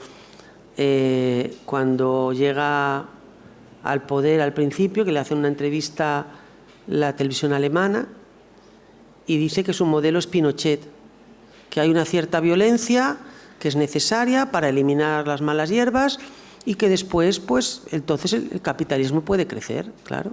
Eso lo dice literalmente Putin en una entrevista muy famosa, que se ha repetido muchas veces, en la televisión alemana. Gracias por la conferencia. Y en ese nuevo nacionalismo ruso que acaba de comentar Javi, danos una pincelada, según tu perspectiva, sobre cómo queda Rusia o qué propone Rusia, cómo queda la democracia, Europa Occidental, la Unión Europea, aunque sea una pincelada, claro, ya sé que eso es 2 conferencias más. Bueno, para él la democracia es decadencia. Para él la democracia es... Gay Europa lo llama, gay Europa, ¿no? Para él es una obsesión, yo creo, ya lo de la homofobia de Putin y los que le rodean. La democracia, desde luego, para Rusia no sirve. La democracia, según él, en Rusia no puede servir. Que es algo muy distinto de lo que decía al principio. No olvidemos, Putin comenzó como, alguien que quería crear una democracia a través de cortar las malas hierbas. Y él entendía que democracia era solamente el imperio de la ley. Esa era su idea, solo el imperio de la ley. Desde entonces se ha alejado mucho de eso, ha ido derivando hacia... es que también es mucho más complejo. Es que es muy difícil hablar solamente de Putin como un nacionalista. Ahora mismo lo que es un imperialista y es lo que ha recuperado de la Unión Soviética, ha sido aspectos imperiales, la imagen, el mapa mental del imperio. Pero es que tengan en cuenta que Rusia es un país enormemente plural en lo étnico, en lo cultural, en lo lingüístico, pero enormemente. De hecho, ha sido habitual en el habla de Putin, en sus discursos, utilizar una diferenciación lingüística que en castellano es muy difícil de expresar. Es que él no ha solido hablar de rusos, sino de rusianos, los podríamos llamar. Rusianos son todos los habitantes de Rusia, mientras que los rusos son los rusos étnicos. Y siempre eso ha sido exquisito. Jamás ha usado la palabra de los rusos étnicos hasta ahora, hasta los últimos tiempos, que ha empezado a usar ya la palabra rusos en solo ese sentido. Bueno, en Kazán, por ejemplo, si ustedes van a Kazán y empiezan a hablar ruso, es posible que les echen, no les contesten. ¿Por qué? Allí no quieren hablar tártaro, ¿por qué van a hablar ruso? Es uno que viene de fuera. Bueno, eso es un ejemplo pequeño, pero imagínense en ese país tan gigantesco, el nacionalismo ruso sin más, que es lo que parece que está surgiendo ahora, es muy difícil de implementar. Tiene muchos problemas, no va a ser fácil. No va a ser fácil. Así que dado que no quiere democracia, dado que parece que ni siquiera es capaz ya de aceptar la pluralidad de Rusia, pues yo creo que entre otras cosas tienen un gran problema. Y puede que incluso esta guerra tenga mucho que ver también con esos aspectos. En parte parece que lo del símbolo de la Z le está funcionando, parece que hay un cierto sector de la población a favor de esto, porque todavía, entre otras cosas, no circulan, digamos, bien las noticias de la guerra y tal, pero no tengo tan claro que le vaya a funcionar del todo, no lo tengo. Pero vamos, no, o sea, democracia no, eso ya te lo digo. Más cuestiones, sí. Buenas tardes. Bueno, primero gracias, José María, por la conferencia.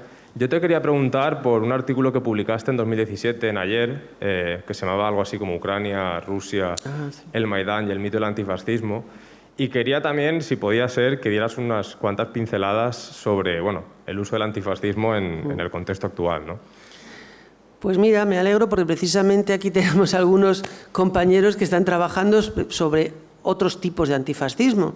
Y me alegro muchísimo porque durante muchos años el discurso, o incluso la investigación sobre antifascismo, ha estado dominado y controlado por el tipo de antifascismo estalinista, construido por el estalinismo, por la Comintern, la Internacional Comunista, para, de alguna manera, atraerse a los compañeros de viaje. Funcionaba muy bien, ha funcionado muy bien, te lo puedo decir. Ese es un resorte que ha funcionado muy bien, como hemos visto en la guerra de Ucrania. En cuanto que han empezado a hablar de nazis, ¿qué ha pasado? Que los pobres ucranianos ya, ¡pum!, una cruz. Eso es un constructo histórico, además perverso, muy perverso. Porque, en primer lugar, en Ucrania había, contando un poco todas las partes, cuando lo invade Hitler, unos 26 millones de habitantes. De esos 26 millones de habitantes, hubo igual unos 40.000 que pertenecieron a formaciones que colaboraron con los nazis. Pongamos igual unos 150.000 en general, hablando así, que colaboraron con los nazis por varias razones, entre otras porque querían la independencia de su país. Entonces, bueno, cometieron crímenes de guerra, como los cometieron muchos otros. Pero decir que 26 millones de habitantes eran nazis, cuando estuvieron millones combatiendo en el ejército soviético contra los nazis, en los partisanos no necesariamente rojos, sino de otros tipos, contra los nazis, incluyendo los anarquistas, que muchas veces se olvida. Bueno, pues la verdad es que es poco menos que un insulto. Por eso, cuando alguien aquí me empiece, si alguno de ustedes empieza, yo me bajo ahí y le pego una torta, a decir que si los ucranianos nacionalistas, no sé qué. Bueno, pues no, es falso, es falso. Y además, si empezamos a hablar de más en concreto, es que también puedo darles otras cifras y puedo dar otras cosas. En un país en el que tenemos 53 diputados en el Congreso, si no recuerdo mal, neonazis, pues decir eso de un país como Ucrania, en el que ahora mismo no hay ni un solo diputado neonazi, ni uno solo. Hay gente de derechas, de más derecha de menos, pero ni uno solo que se pueda definir como nostálgico del fascismo, que es lo que tenemos aquí. Pues hombre, me parece un insulto, repito. Y en cuanto al antifascismo estalinista, pues el antifascismo estalinista surgió por, pues bueno, pues efectivamente había un montón de gente en los años 30 que quería combatir algo que era efectivamente un mal. El racismo biológico del nacionalsocialismo y el racismo, podemos decir, el clasismo violento de los fascismos en Europa en general, pues era algo que había que combatir. Pero la forma en que lo dirigieron y construyeron desde la Internacional Comunista, pues es efectivamente una forma de utilización, manipulación y de propaganda. Bueno, esperemos que no llegue la sangre al río. No, no voy a pegar a nadie, de verdad, es una broma. Yo soy muy pacífico, de verdad. Bueno, cuestión. Toni Morant, después tú.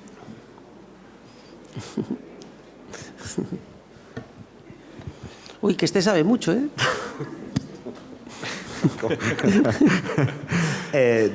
Yo tenía dos preguntas. Una, referente, lo has mencionado a lo largo de tu conferencia, ¿hasta qué punto influye la forma en que se transitó después del 89-91 y el cambio social y el tipo de democracia que recibieron y los cambios socioeconómicos en esa nostalgia que tú comentabas, porque yo creo que contextualiza muy bien el hecho que lo que tú has dicho de que no echaban de menos la Unión Soviética, probablemente echaban de menos o el bloque comunista, sino la seguridad relativa, siempre edulcorada, que por ejemplo es lo que explica que en la antigua RDA se hablará de nostalgia, de la nostalgia del este. Eso por un lado.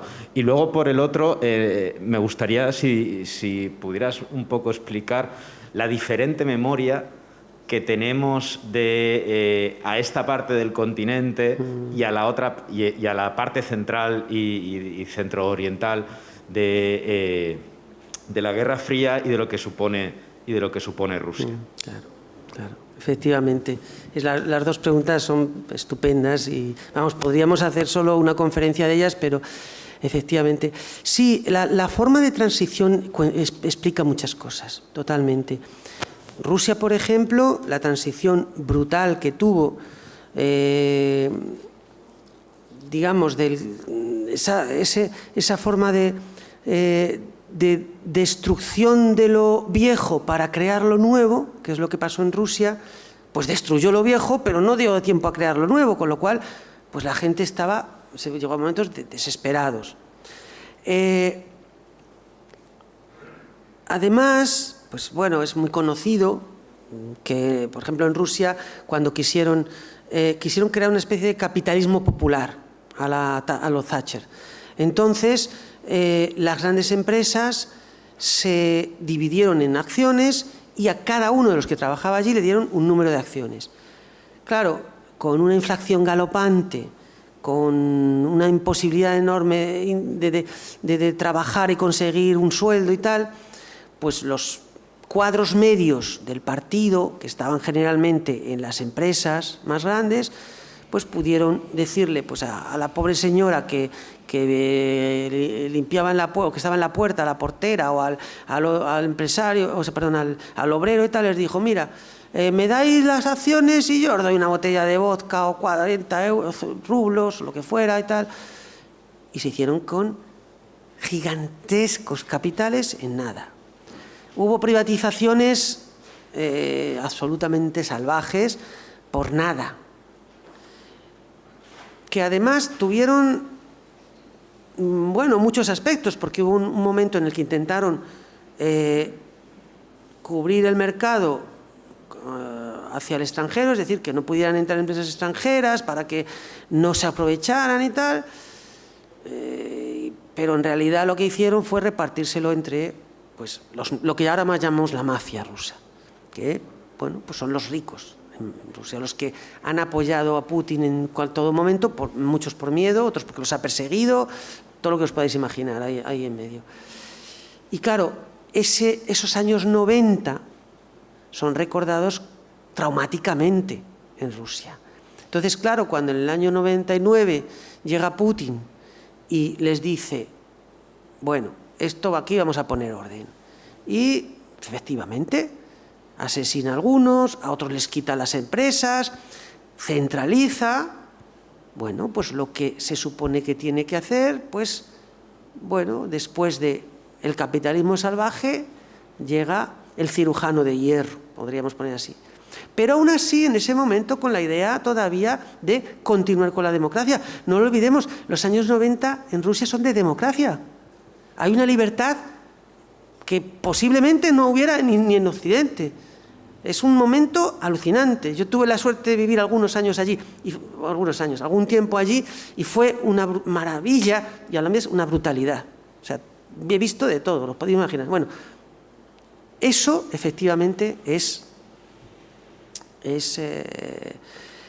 muy distinto de lo que sucede, por ejemplo, en Polonia, donde la transición tiene éxito mucho antes, donde de pronto la gente se encuentra con unas posibilidades que no tenía, como han aprendido muy bien a mercadear durante la época comunista, porque no había otras opciones, tienen la frontera al lado, pueden ir, pues ahí hay un momento en el que, bueno, pues es distinto.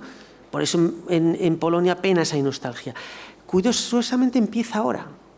Curiosamente hay un cierto renacer de nostalgia por algunas partes del comunismo, por Gierek, por ejemplo, por los años 70 en Polonia ahora, que no ha pasado antes. Y claro, el epítome de todo es lo que tú comentabas, la RDA. La antigua RDA bueno, pues imaginaos un país que funciona con sus problemas, muchos problemas, con la policía secreta por todos lados, todo lo que queráis, pero que más o menos funciona, y de pronto todo el mundo se va al paro. Todo el mundo es un poco exagerado, pero una parte muy importante de la población se va al paro, tienen que estar en cursos de reeducación, intentando... bueno, es una verdadera debacle. ¿Qué pasa? Que empiezan a pensar que el otro tiempo pues no estaba tan mal. Gente que eran funcionarios del Estado, altos funcionarios que trabajaban me acuerdo perfectamente de unos amigos míos que trabajaban en el mercado ¿cómo se dice esto?, de divisas, y que estaban muy a gusto, muy feliz, no tenían nada que ver con el partido, nada, y de pronto pues se tienen que dedicar a vender seguros por las calles. Claro, todo eso produjo por eso de ahí el surgimiento del PDS, el antiguo partido comunista, el hecho de que la ultraderecha se haya hecho fuerte en esos países, en esa parte del país, es clarísimamente tiene que ver con eso. No hay mucho más que decir. Entonces es otra forma de transición, ¿no? Y lo otro que me has dicho... la memoria dividida de la Guerra Fría, claro, es que es completamente otra cosa. Es que, bueno, y además es que al final han tenido razón. Aquí hablamos de la OTAN, bueno, yo hice la campaña contra la OTAN en el referéndum, salimos con el no a la guerra con las florecitas, todo lo que queráis. Polonia el Báltico, tenía razón cuando querían entrar en la OTAN. Si Ucrania hubiera estado en la OTAN, Putin no se había atrevido a entrar. A nosotros ahora nos puede parecer lo que queramos, los americanos qué malos son, no sé qué, Irak y todo lo que queráis, me da igual, podéis decir una cosa tras otra. A ellos no les sirve. No les sirve porque lo han visto literalmente. Es que es así. Ha pasado. Lo que pensábamos que eran exageraciones. Sí, es que estos del este siempre están pensando que les van... Mira cómo les han invadido. En ese sentido, la memoria no puede estar más dividida. Aquí el día que estalló la guerra, no a la OTAN. Yo es que pensé que me volvía loco. Digo, pero serán imbéciles. Es que ha atacado la OTAN. Yo no lo he visto, ¿no? Sí, bueno, es que claro, la OTAN quería expandirse. Bueno, venga, hombre. Si llevaba años la OTAN medio de capa caída, si Obama se había llevado las tropas de Alemania, si Trump se había burlado de la OTAN, decir que tiene miedo, que Putin tenía miedo de la expansión de la OTAN es un absurdo. No lo tenía, lo sabe, es un espía, tenía muy bien los datos. Es todo lo contrario. No lo tenía miedo, por eso lo ha hecho. Así que todas esas tonterías que escuchamos ahora todavía, ay, es que la OTAN... Vale, a nadie le gusta la OTAN. Bueno, pues lo siento. A esta gente les salva la vida. Ahora mismo les ha salvado la vida. Así que es muy triste. Pero tenemos que empezar a entender lo que creen esa gente, a entender sus miedos. Son parte de Europa, en primer lugar. Somos europeos. Tienen derecho a que los entendamos. Porque ellos sí que nos entienden a nosotros. Dicen, claro, estos han vivido muy a gusto todos estos años. Claro que sí, por eso no tienen miedo. Mira cómo teníamos razón, dicen. Bueno, pues ya es hora de que empezamos a entender los miedos de esa otra parte de Europa. Gracias. Hola, gracias. Bueno, al hilo un poco de lo que comentabas, yo quería preguntarte, bueno, conocer tu opinión sobre, bueno, he escuchado por televisión, periodistas, políticos, el miedo que se tiene a que Putin no se quede en Ucrania. Pueda ir a los países bálticos, Georgia, bueno, parece que Bielorrusia es un peón de Putin, y un poco conocer tu opinión sobre si crees que ese paso lo puede dar Putin, es decir, que dentro de X tiempo nos veamos con que los países bálticos o cualquiera de estos países sigue el camino de Ucrania y el final que puede tener esto, que en fin, puede ser cualquier cosa. Gracias. Pues os voy a contar un secreto, y es que pues no tengo ni puñetera idea. Les lo he comentado antes a los compañeros cuando estábamos comiendo, y es que yo el año pasado publiqué el libro sobre el nacionalismo ruso, en el que puse todas las piezas de lo que iba a pasar ahora. Todas. Os prometo que si lo miráis, ahí está todo lo que ahora mismo está pasando. Y fui incapaz de dar el paso a pensar que iba a hacer algo como esto. Yo el día antes me fui a dormir pensando que no lo iba a hacer. Y lo hizo. Así que ahora mismo la incertidumbre es total. Absolutamente total. No sabemos qué va a hacer. No sabemos racionalmente esto que ha hecho no le conviene. Esto que ha hecho no lo necesitaba. Podría haber presionado desde el Donbass, y habría conseguido lo que quisiera. Destruir y machacar Ucrania no le va a dar nada. Todo lo contrario, le ha dado le ha producido unas sanciones alucinantes, increíbles, como jamás en la historia se habían dado.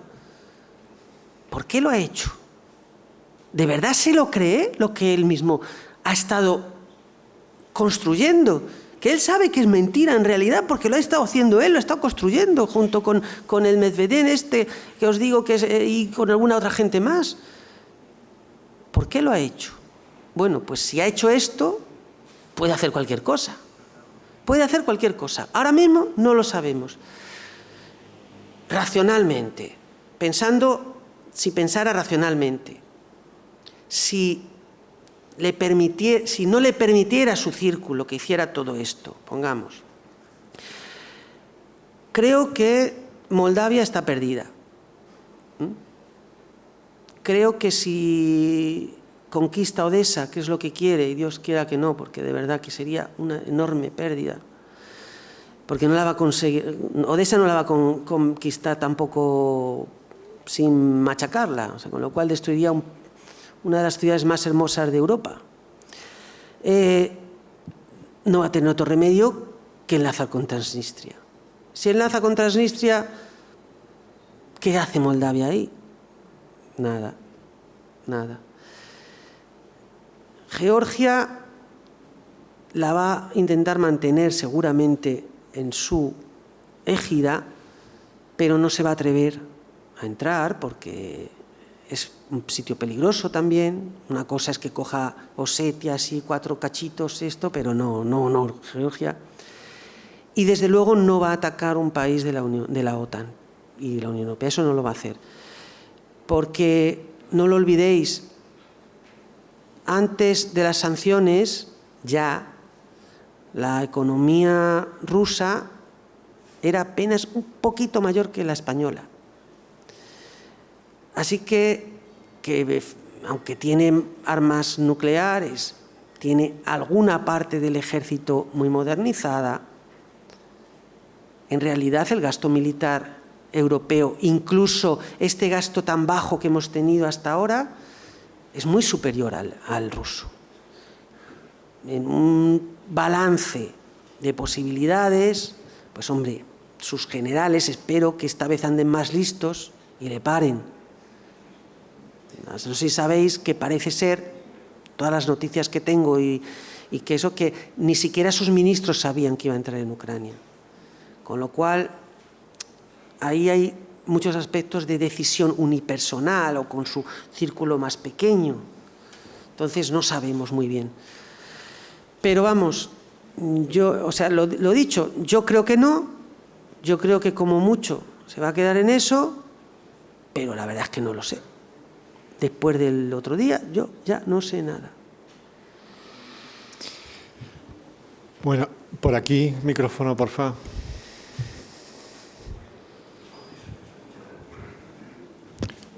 Ismael Saz.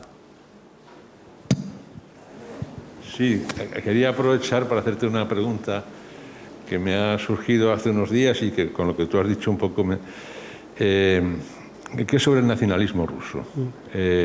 A mí me da la impresión, por lo que estás diciendo y por lo que ha dicho el propio Putin, que su discurso es puramente nacionalista, es un nacionalismo gran ruso.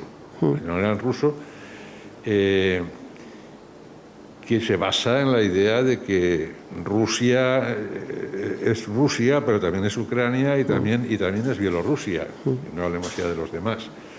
Pero entonces toca unas teclas que tú acabas de recordar ahora. Es que incluso en el mundo soviético decía, bueno, los decembristas al fin y al cabo, bueno, pues eran reconocidos.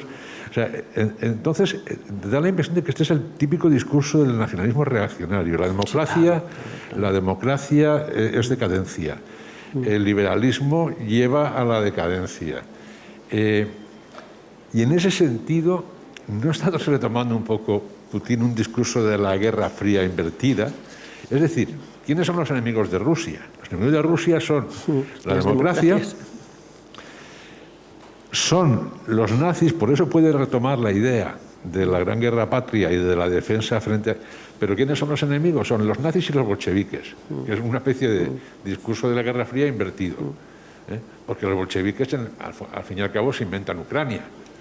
Bueno, sí, digo, yo no lo digo, lo dice él, lo dice Putin. Sí, es decir, que ahí esa noción de la patria, la nación indestructible y los que no son traidores y si pueden merecer todos los castigos que nos permita la situación. No sé qué piensas tú de esto. Si conviene focalizar en ese contenido reaccionario de ese nacionalismo que puede ser más terrorista que incluso a veces que el fascista sin ser fascista. O sea, no.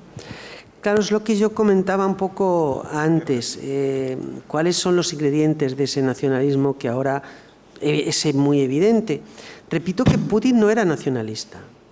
Putin era un imperialista, pero de un sentido, bueno, que podría ser, pues sabéis, el imperialismo, digamos, de alguna manera, pues permite las pluralidades dentro del imperio, ese tipo de cosas. Nunca fue nunca, lo he dicho, no utilizó nunca ese lenguaje del nacionalismo, utilizó el lenguaje del orgullo ruso, de hemos sido humillados, todos esos agravios que él ha ido coleccionando, porque es un gran coleccionista de agravios. Claro, el otro día cuando sacó a Lenin fue sorprendente, nunca lo había sacado. Para él, Lenin, bueno, él ha estado persiguiendo a todos los que ponen en cuestión la revolución rusa. Bueno, la revolución rusa no le importa un pimiento, en el 17 apenas hubo nada. Quien hizo cosas sobre el 17 allí fueron los investigadores. Yo participé en algún proyecto allí para reconstruir el impacto de la revolución, no sé qué, con los rusos, pero eran todos investigadores, eran profesores de historia, eran gente así. O sea, el Partido Comunista de la Federación Rusa hizo algún acto, pero absurdo. Ahí que había una chica vestida con un traje y poco más, y eran 4 monos. Ya eso desapareció. Lo que no ha desaparecido es la idea de que Stalin creó la patria y la defendió y acabaron con los invasores. Es una cosa machacona, repetitiva, constante, sacralizada.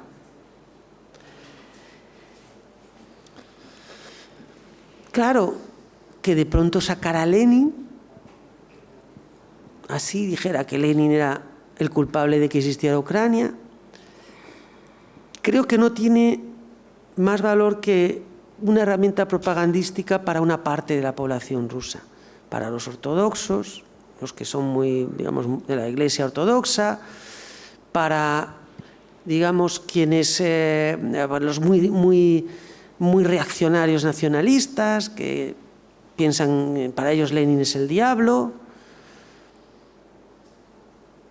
para de alguna manera también para deslegitimar la posible resistencia de los comunistas, que son los únicos que ahora mismo allí hacen algo de oposición, porque son los únicos que les permiten oponerse, por supuesto, no por otra cosa.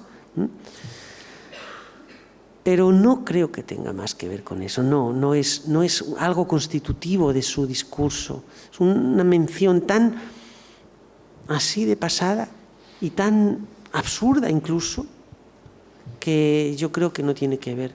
Él es, por supuesto, un nacionalista reaccionario ahora, muy reaccionario. O sea, no es que sea de derechas, no, es que estamos volviendo a la autocracia del zar, poco menos. Lo que ahora mismo yo he intentado hablar todo el tiempo que he podido con los amigos rusos hasta que ya nos han cortado el WhatsApp y todo, lo que nos han cortado, nos han cortado todo, y están desesperados. Hay gente intentando salir porque se los van a cargar. Estamos ante una de las experiencias dictatoriales más oscuras a las que nos podamos enfrentar, porque es que además controlan los medios de comunicación absolutamente, y ya ahora tenemos todos estos, ¿sabéis? Es que el otro día, cuando estalló la guerra, e iban a ir los primeros chavales a manifestarse contra la guerra,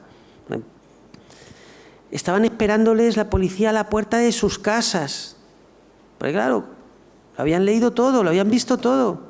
Leyendo los WhatsApps. Estamos en una situación, o sea, allí están en una situación ahora mismo que es que no son los años 60 y 70, la Unión Soviética así más o menos, bueno, una dictadura, pero con sus ámbitos de libertad, sus espacios.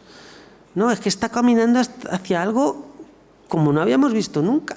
Hombre, por supuesto, todavía no hemos llegado a eso, y la gente se manifiesta y les dan golpes y de todo, pero el camino es absolutamente alucinante. Claro, es que no lo olvidéis, es que Putin es un chequista, se llama a sí mismo así. es que tienen el ser miembro de la Checa, allí es un orgullo. No es que yo le llame chequista, no, es que lo es un orgullo. Ellos, entre ellos, se llaman chequistas, celebran el Día del Chequista, que es día oficial. O sea, imaginaos. Eso es lo que él quiere hacer sobre Ucrania. ¿Por qué te creéis que están defendiéndose tanto los ucranianos? Pero es que no solo que les quita el país, es que les quita la democracia, es que les quita la libertad, es que les quita todo. Es alucinante eso. Bueno, pues alguna cuestión más, los estudiantes, digo, que aprovechéis para preguntar, teniendo en cuenta el tema y la oportunidad de tener a José María Faraldo aquí.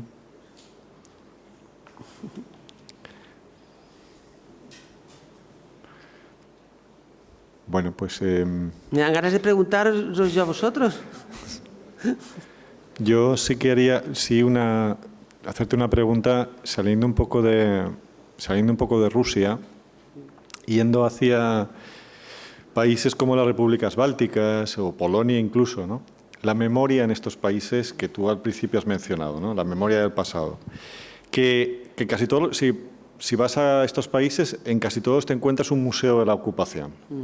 Museo de la ocupación que es una parte de la ocupación nazi y otra parte de la ocupación soviética, seguido siempre en las repúblicas bálticas al lado, utilizando antiguas dependencias policiales que fueron reutilizadas y demás. Y el discurso suele ser, aquí vinieron los nazis, nos ocuparon, después vinieron los soviéticos, nos ocuparon. Normalmente la carga es más contra los soviéticos que contra los nazis. Y nosotros simplemente fuimos un país... Los letones, los estonios, los lituanos, no sé si los polacos también, que fuimos víctimas y ya está. No hubo una colaboración ni con los nazis ni con los soviéticos y simplemente se impusieron sobre nosotros y afortunadamente ha conseguido sobrevivir el país, la nación, etc.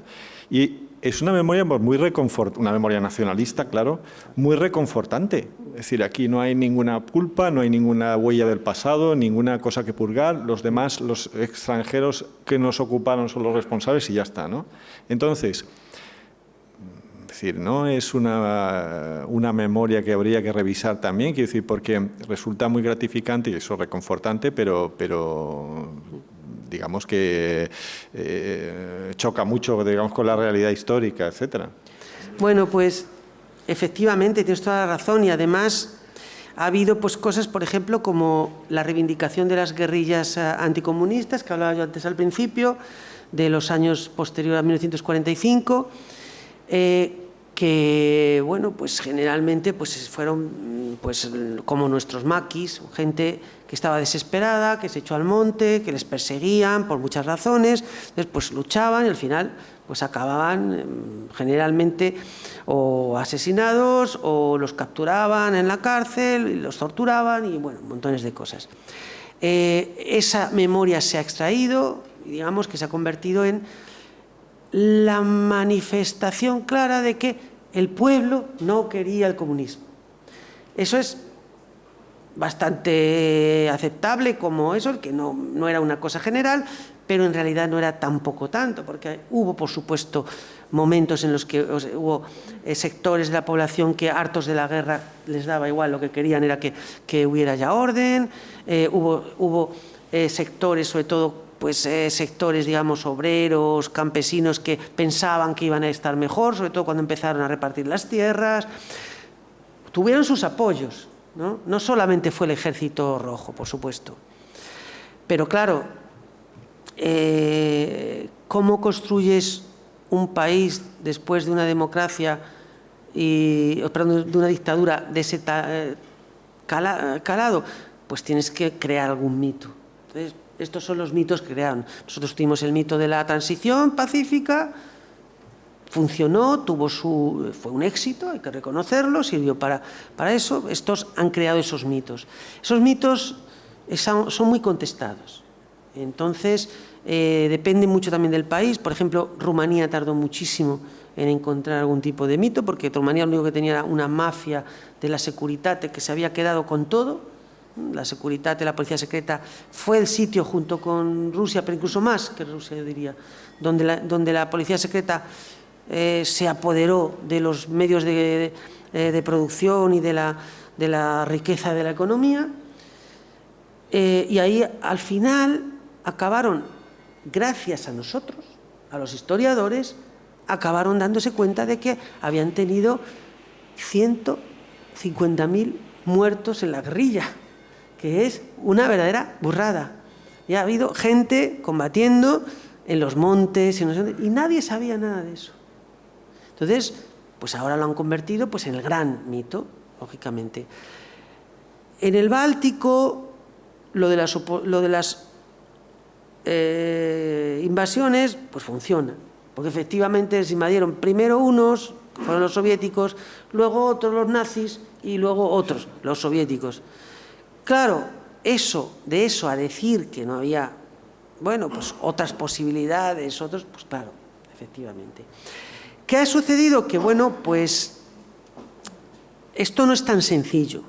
En todos estos países hay estas instituciones que yo no he querido comentar porque ya nos pasábamos de hora, estas instituciones, digamos, estatales, que pues como esta o esta es la que yo decía, la Disneylandia, la llamo yo,